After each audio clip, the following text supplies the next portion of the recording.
Behind some of the greatest performances in British television and Hollywood history was a heartbreaking battle that audiences never saw. Today, we're counting down 18 legendary actors and entertainers whose lives were changed by Alzheimer's disease and related forms of dementia. From Barbara Windsor, Prunella Scales, and Tony Booth, to Hollywood icons like Charlton Heston, Peter Falk, and Gena Rowlands, each story reveals the devastating impact of a disease that doesn't care about fame or success. And one entry is almost impossible to believe. An actress who famously portrayed a woman with Alzheimer's on screen would later face the very same illness in real life.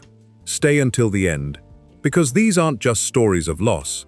They're stories of courage, love, and unforgettable legacies. Now, let's continue. Number 1. Tony Booth.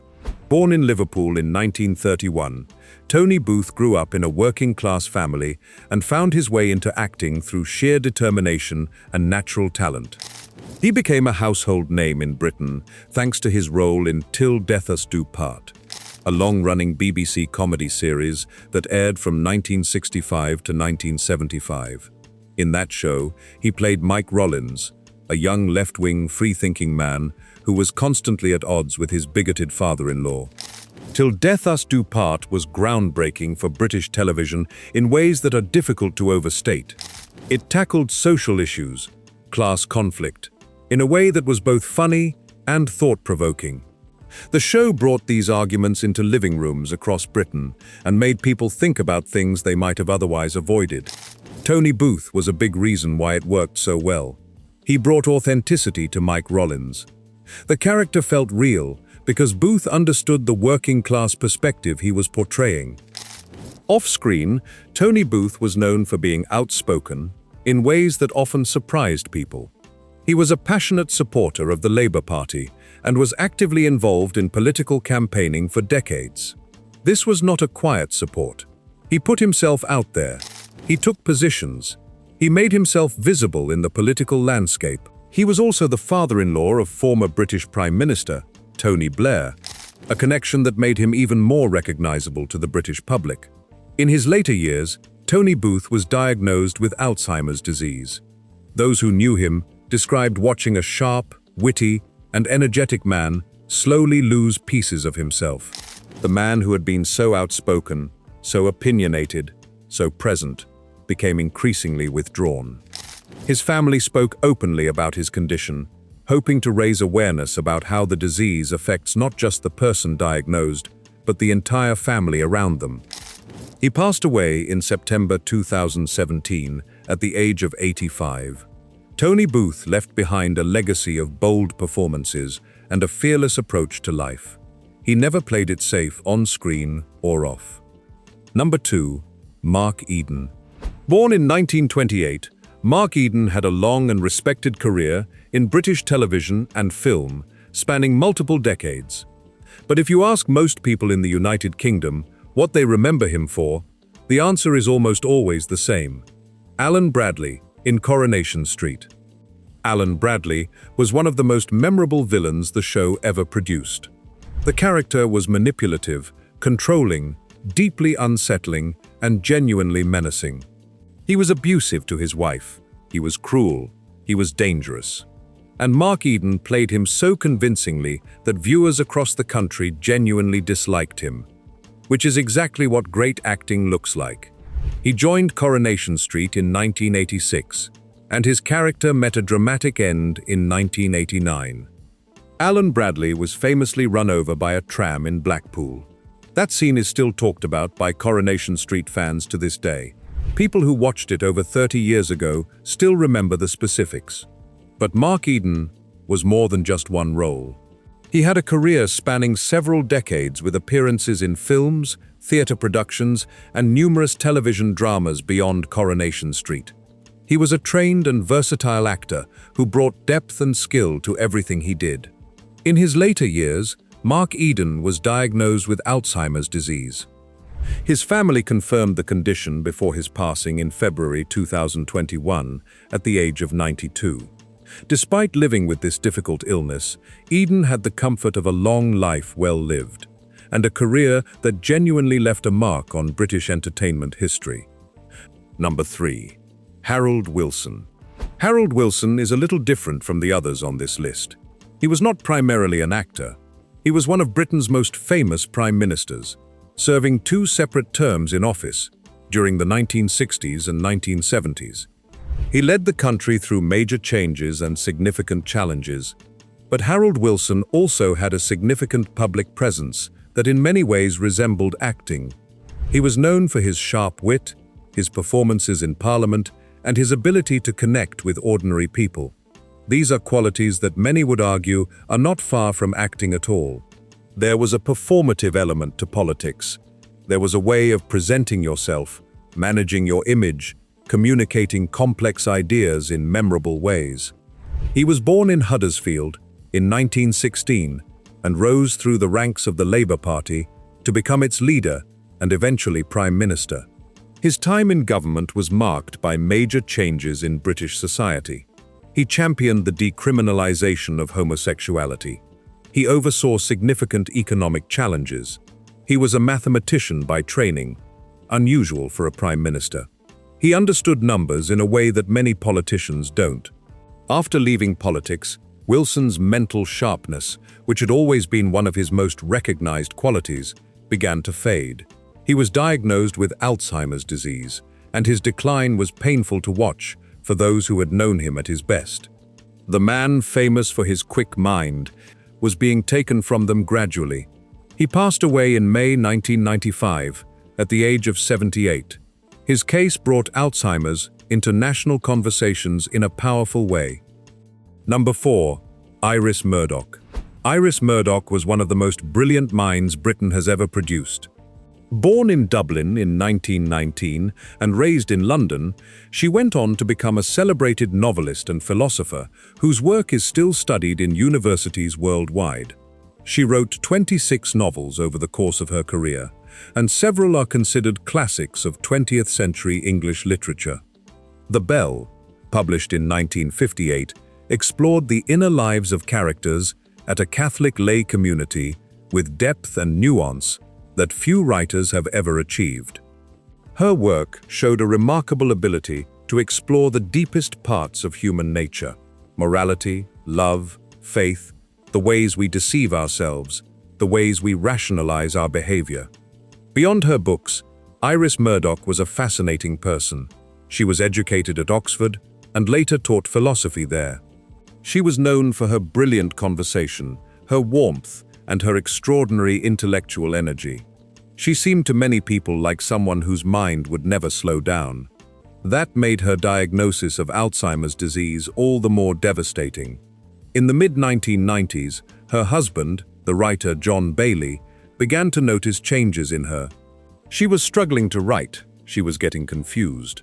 The sharp, vibrant woman he loved was gradually becoming someone different. John Bailey later wrote a memoir about their experience called Iris, a Memoir, and it was adapted into a film titled Iris in 2001. Iris Murdoch passed away in February 1999.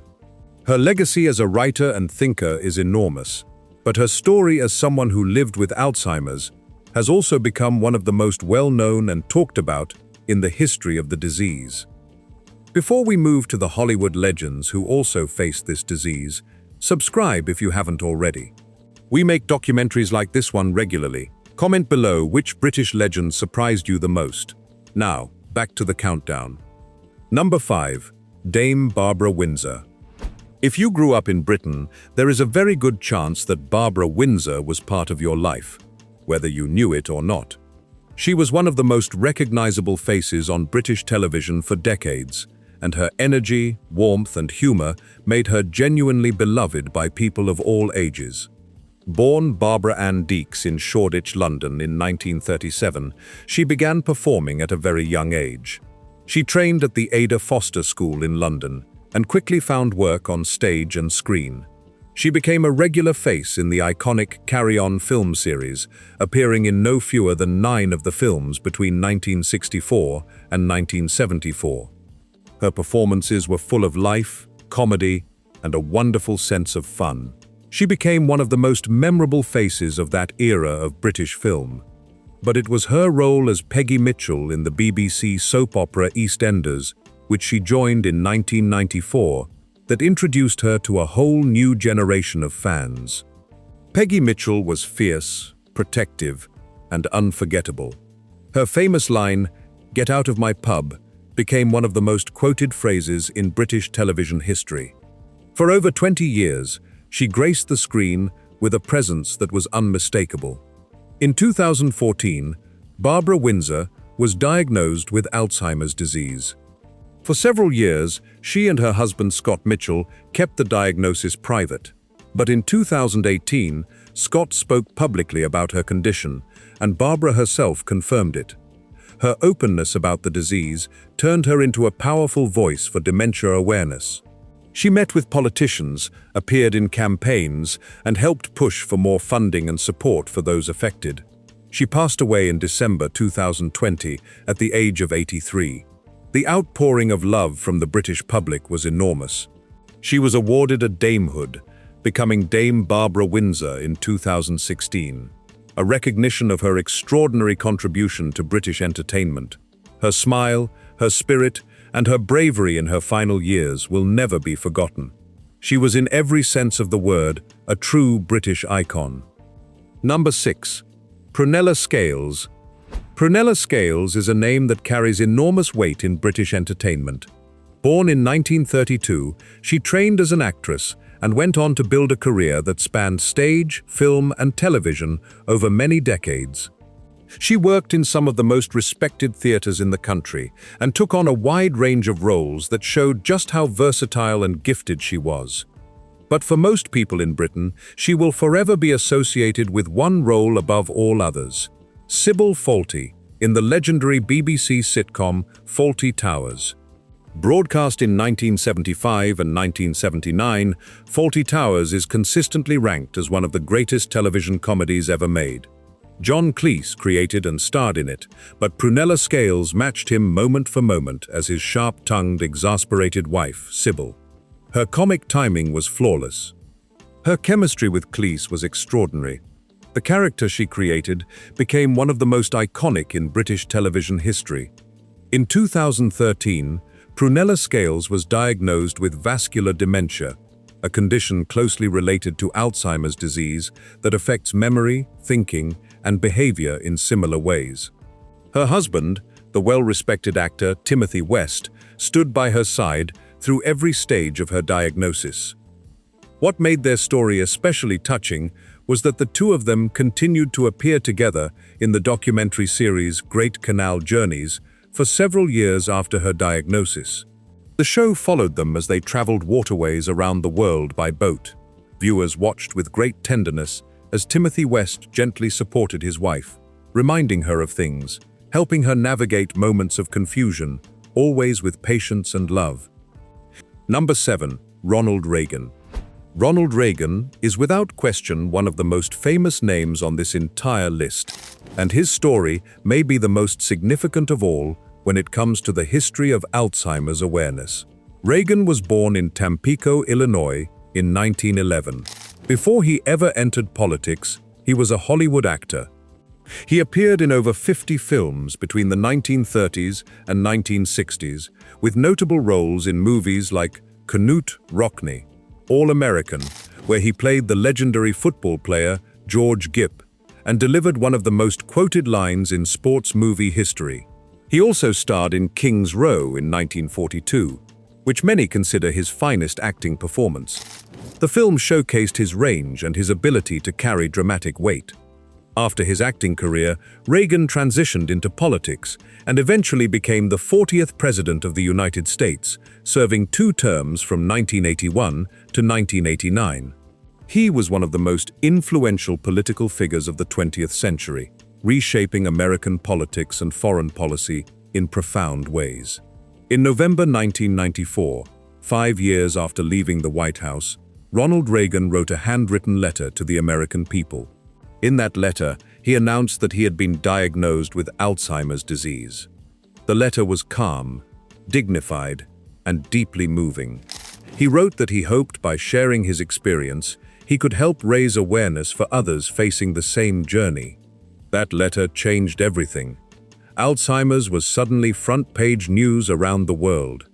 Millions of people who had never thought about the disease were now learning about it. Funding for Alzheimer's research increased significantly in the years that followed. His wife, Nancy Reagan, became one of the most tireless advocates for Alzheimer's research until her own passing in 2016. She channeled her grief into action, raising millions of dollars for research and pushing for policy changes. Ronald Reagan passed away in June 2004 at the age of 93 after a decade-long battle with the disease. His final years were marked by increasing withdrawal from public life. The man who had commanded rooms, who had delivered speeches that moved nations, gradually disappeared into silence. Whatever people may think of his politics, his final act of public courage, opening up about his diagnosis at a time when it was still deeply stigmatized, helped change the world for millions of patients and families. Number 8. Charlton Heston. Few names in Hollywood history carry the same weight as Charlton Heston. Born in Evanston, Illinois in 1923, Heston studied drama and went on to become one of the biggest stars of Hollywood's golden era. He is perhaps best remembered for his role as Judah Ben-Hur in the 1959 epic Ben-Hur, for which he won the Academy Award for Best Actor. The chariot race in that film remains one of the most thrilling sequences ever put on screen. He also starred as Moses in Cecil B. DeMille's The Ten Commandments, a role so iconic that the film is still broadcast on television every year, particularly around religious holidays. These were not small supporting roles. These were enormous, career-defining, culture-shaping performances. Over the course of his career, Heston appeared in dozens of major films and worked with the greatest directors of his time. He was also a civil rights activist in the 1960s and later became a prominent political figure as president of the National Rifle Association. In August 2002, Charlton Heston held a press conference and made a personal announcement. He stated that he had been experiencing symptoms consistent with Alzheimer's disease. He addressed the camera with the same quiet strength he had always brought to his greatest roles. He said, "I wanted to prepare a few words for you today, but my daughter suggested I write them down, so forgive me if I read them." It was a deeply human moment from a man who had always seemed larger than life. The vulnerability was striking. Heston passed away in April 2008 at the age of 84. His career, his courage, and his willingness to speak openly about his diagnosis left a lasting mark on the conversation around Alzheimer's. Number 9. Peter Falk. Peter Falk was one of the most charming, likable, and instantly recognizable actors in American television history. And he achieved that through one role worn like a badge of honor for over 3 decades: the rumpled, seemingly forgetful detective Columbo. Born in New York in 1927, Falk studied political science before finding his true calling in acting. He appeared in numerous films and was nominated for the Academy Award twice. He also had a memorable role in the beloved 1987 fantasy film, The Princess Bride, where he played the grandfather reading a story to his grandson. That role showed his gentleness, but Columbo was his masterpiece. The show ran with breaks from 1968 all the way to 2003. Falk's portrayal of the Los Angeles detective, who seemed distracted and bumbling, but was always the smartest person in the room, became one of the most celebrated performances in television history. His catchphrase, "Just one more thing," is known around the world. He would turn back to suspects at the moment they thought he was leaving, and deliver it perfectly every time. The pause, the hesitation, the seeming confusion, and then the sharp question that would unravel everything. It was acting at the highest level. In his later years, Peter Falk was diagnosed with Alzheimer's disease. His condition led to a deeply troubling legal battle involving his daughter and his wife over who had the legal right to make decisions on his behalf. This case attracted enormous public attention and led directly to legislation in California known as Peter Falk's Law, which protects the rights of incapacitated people to maintain contact with their close family members. Peter Falk passed away in June 2011 at the age of 83. His legacy is one of warmth, brilliance, and a character that will genuinely never be forgotten. Number 10. Charles Bronson. Charles Bronson was one of the toughest, most no-nonsense screen presences in Hollywood history. He was not a flashy actor, he was not given to big emotional speeches. But when he appeared on screen, you watched because there was something real and powerful about him that drew you in completely.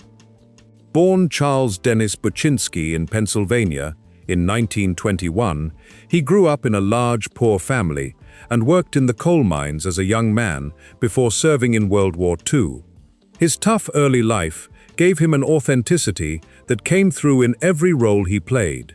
He changed his last name to Bronson in the early 1950s and steadily built a career in Hollywood. He is perhaps best known for his role as Paul Kersey in the Death Wish film series, which began in 1974. He played a man who takes justice into his own hands after a family tragedy. The films, while controversial, were hugely popular and made Bronson one of the most recognizable action stars of his era. He was also part of the legendary ensemble cast of The Magnificent Seven in 1960 and appeared in The Great Escape in 1963. These were films that defined decades of cinema. In his final years, Charles Bronson struggled with Alzheimer's disease. He had also been dealing with pneumonia, and he passed away in August 2003 at the age of 81. His personal life had seen great tragedy. His quiet battle with Alzheimer's in his later years was in many ways a private one away from the spotlight. Charles Bronson was a man who played tough characters because in many ways life had made him tough. His story deserves to be remembered. Number 11.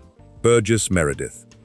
Burgess Meredith had one of those careers that seemed to span every era of American entertainment. Born in 1907, he began his career on Broadway in the 1930s and went on to become one of the most versatile character actors in both film and television. Over the following 6 decades, he appeared in serious dramatic films, but he also showed a wonderful gift for character and comedy. For many people, he is remembered in 2 very different but equally beloved roles. First, as Mickey Goldmill, the tough gravel voice trainer who pushes Rocky Balboa to greatness in the original Rocky films. His performance in those movies was full of heart, and the relationship between Mickey and Rocky remains one of the most touching coach and athlete stories in cinema. Second, as the Penguin in the campy and hugely popular 1960s Batman television series, a role he clearly relished, playing the villain with enormous comic energy and style. He was delightful in the role. He seemed to understand that this was ridiculous and wonderful at the same time. In his later years, Burgess Meredith battled Alzheimer's disease. He passed away in September 1997 at the age of 89. His incredible range, from Shakespeare to superhero villains, is a testament to a lifetime of dedicated craft. Number 12. James Doohan. To millions of Star Trek fans around the world, James Doohan will always be Scotty, the dependable, passionate, endlessly quotable chief engineer of the USS Enterprise. Born in Vancouver, Canada, in 1920, Doohan served in the Royal Canadian Artillery during World War II. He was actually wounded on D-Day, losing a finger in the process. He carried that injury with him his entire life. After the war, he pursued acting and eventually landed the role that would define his career, Montgomery Scotty Scott, in Star Trek, the original series, which began airing in 1966. Scotty became one of the most beloved characters in science fiction history.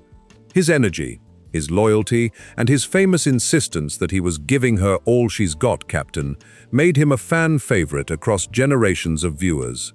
Doohan embraced his connection to the character throughout his life and had a deep, genuine relationship with the Star Trek fan community. He understood that Scotty meant something to people. He honored that. In his later years, James Doohan was diagnosed with both Parkinson's disease and Alzheimer's disease, a devastating combination. The two conditions attacked different systems of his body and mind simultaneously. He passed away in July 2005, at the age of 85. His family was with him at his side. His ashes were eventually launched into space in a small satellite. It was a fitting tribute to a man who had spent decades exploring the universe on television. He had become Scotty so completely that he deserved to go where no man had gone before, literally into space, where Star Trek had always been set. That final journey made sense. Number 13. Eddie Albert. Eddie Albert was the kind of actor who made every production he was part of a little bit better. Born Edward Albert Heimberger in Rock Island, Illinois in 1906, he had a long and distinguished career in both film and television that stretched across many decades. He is perhaps best remembered for two things. First, his role as the city-dwelling lawyer Oliver Wendell Douglas in the classic 1960s comedy series Green Acres, in which he played a man who convinces his glamorous wife to move to a farm with hilariously chaotic results.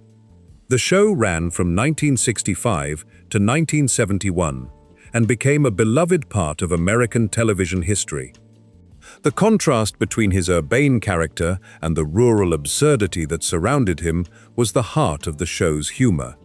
Second, his role in the 1953 film Roman Holiday, starring alongside Audrey Hepburn and Gregory Peck. He received an Academy Award nomination for Best Supporting Actor for that performance. It was a beautiful film, and Albert's work elevated everything around him. Eddie Albert was also a real-life hero. He served in the United States Navy during World War II and was awarded a Bronze Star for his bravery at the Battle of Tarawa. In his final years, Eddie Albert was diagnosed with Alzheimer's disease. He passed away in May 2005 at the age of 99, one of the longest-lived people on this list. Number 14. Perry Como.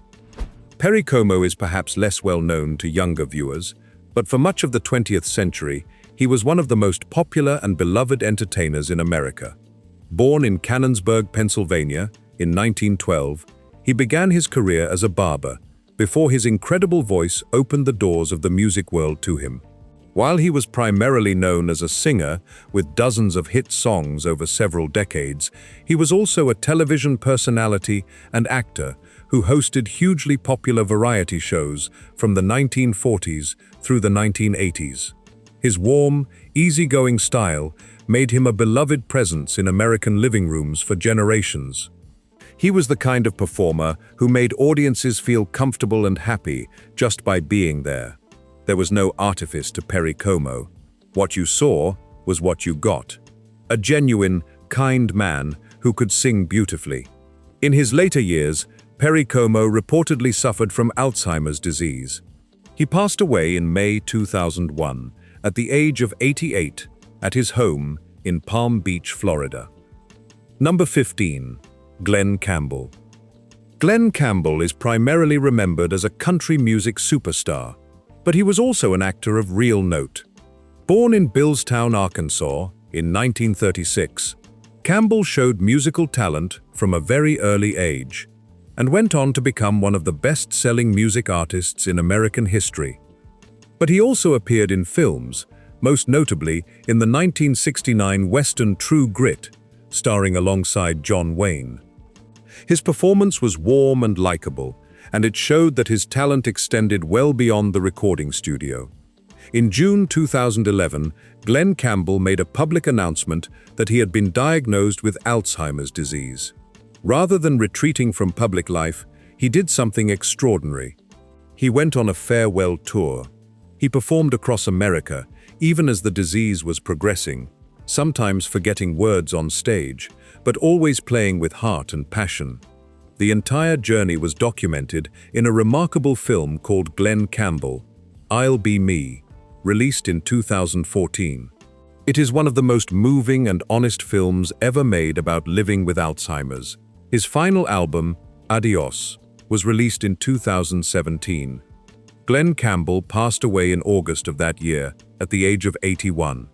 His openness about his diagnosis and his decision to keep performing as long as he possibly could turned him into one of the most powerful voices for Alzheimer's awareness in the history of the disease. He didn't just face Alzheimer's, he sang through it. Number 16. Rita Hayworth. Rita Hayworth was quite simply one of the most beautiful and talented women ever to appear on a movie screen. Born Margarita Carmen Cancino in Brooklyn, New York in 1918, she began dancing professionally as a child, and by her teenage years was already performing in films. She became one of Hollywood's biggest stars during the 1940s, a true golden age icon.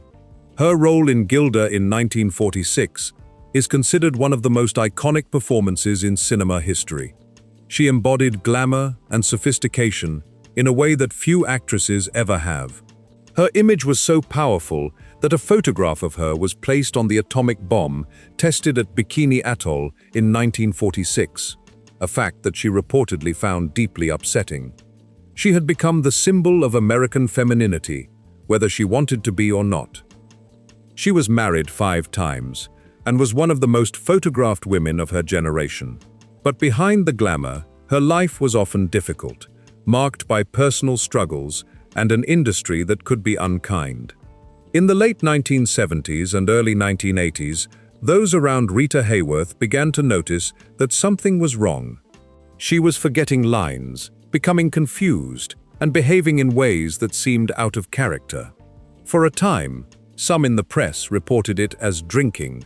But in 1980, she was diagnosed with Alzheimer's disease, and she was only in her early 60s. This made her one of the most prominent early-onset cases ever publicly documented. Her daughter, Princess Yasmin Aga Khan, became her full-time caregiver and also became one of the most passionate Alzheimer's advocates in America.